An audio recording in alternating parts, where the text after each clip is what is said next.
আজকে তৈরি করে দেখাবো নারিকেল বাটা দিয়ে বিফ ভুনা।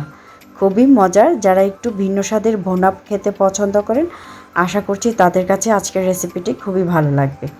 হাই গাইস, আসসালামু আলাইকুম, welcome back to my channel food quest by Rai. তো দেখে নেওয়া যাক কীভাবে নারিকেল বাটা দিয়ে বিফ ভুনা তৈরি করি। নারিকেল বাটা দিয়ে বিফ ভুনা তৈরি করার জন্য আমি এখানে 500 গ্রাম বিফ নিয়েছি। বিফগুলোকে ছোট ছোট করে কেটে লবণ পানি দিয়ে ভালো মতো ধুয়ে পানি ঝরে নিয়েছি। এখন এর মধ্যে 1 টিস্পুন লবণ, 1 টিস্পুন হলুদ গুঁড়া, 1 টিস্পুন মরিচ গুঁড়া দিয়ে ভালো মতো মাখিয়ে নেব। মাংসটা ভালো মতো মাখানো হয়ে গেলে ঢেকে রেখে দিব 20 থেকে 30 মিনিটের জন্য। এরপর ভুনার জন্য স্পাইসিটা প্রিপেয়ার করে নেব।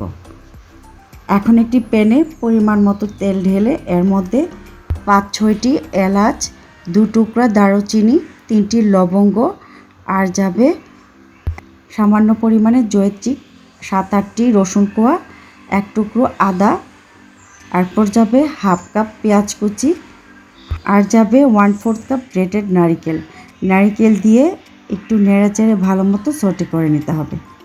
একদম গোল্ডেন করে ভাজতে হবে না। সবগুলো আমার ভালো মতো ভাজা হয়ে গেছে। এখন চুলা থেকে নামিয়ে ঠান্ডা করে ব্লেন্ডারের সাহায্যে পেস্ট করে নিব।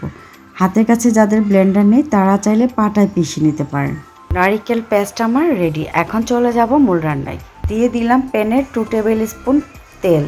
তেলটা প্রপারলি গরম হয়ে আসলে এর মধ্যে হাফ কাপ পেঁয়াজ কুচি দিয়ে ভেজে নিব। পেঁয়াজটা হালকা একটু স্বচ্ছ হয়ে আসলে এর মধ্যে 1 টিস্পুন মরিচ গুঁড়া দিয়ে একটু ভেজে নিব। এরপর ম্যারিনেট করা মাংসগুলো প্যানে ঢেলে দিব।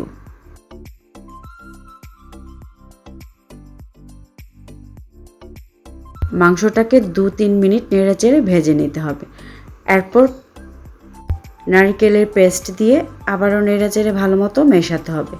এরপর এই বাটিতেই হাফ কাপ পরিমাণে পানি নিয়ে এর মধ্যে ঢেলে দেব। ঢেলে একটু নেড়েচেড়ে ভালো মতো মিশিয়ে একটি ঢাকনা দিয়ে ঢেকে মাংসটা সেদ্ধ না হওয়া পর্যন্ত অপেক্ষা করব। আমি আর এর মধ্যে পানি অ্যাড করি নাই। মাংস থেকে যে পানি বের হয়েছে সেইটা দিয়ে মাংসটা মোটামুটি সেদ্ধ হয়ে গেছে। এখন এর মধ্যে হাফ কাপ পরিমাণে টমেটো কুচি দিব, দিয়ে আবারও নেড়েচেড়ে মিশিয়ে ঢাকনা দিয়ে ঢেকে কুক করব। টমেটো কুচি দেওয়ার পর মাঝখানে আরও 1-2 বার নেড়ে দিয়েছি। এখন ঢাকনা উঠিয়ে দেখি ভুনাটার কি অবস্থা। ওয়াও, আমার ভুনা তো অলমোস্ট ডান। এখন একটু নেড়েচেড়ে ভালো মতো কিছু কাঁচামরিচ স্প্রেড করে একটু নেড়েচেড়ে মিশিয়ে চুলা থেকে নামিয়ে গরম গরম সার্ভ করব। তো আমার তৈরি হয়ে গেল নারিকেল বাটা দিয়ে খুবই মজার বিফ ভুনা। ভুনাটি এতই মজার যে একদম মুখে লেগে থাকার মতো। ঠিক আছে, নারিকেল বাটা দিয়ে বিফ ভুনা রেসিপি আজ এখানেই শেষ করছি। আশা করছি রেসিপিটি সবার কাছে খুবই ভালো লেগেছে।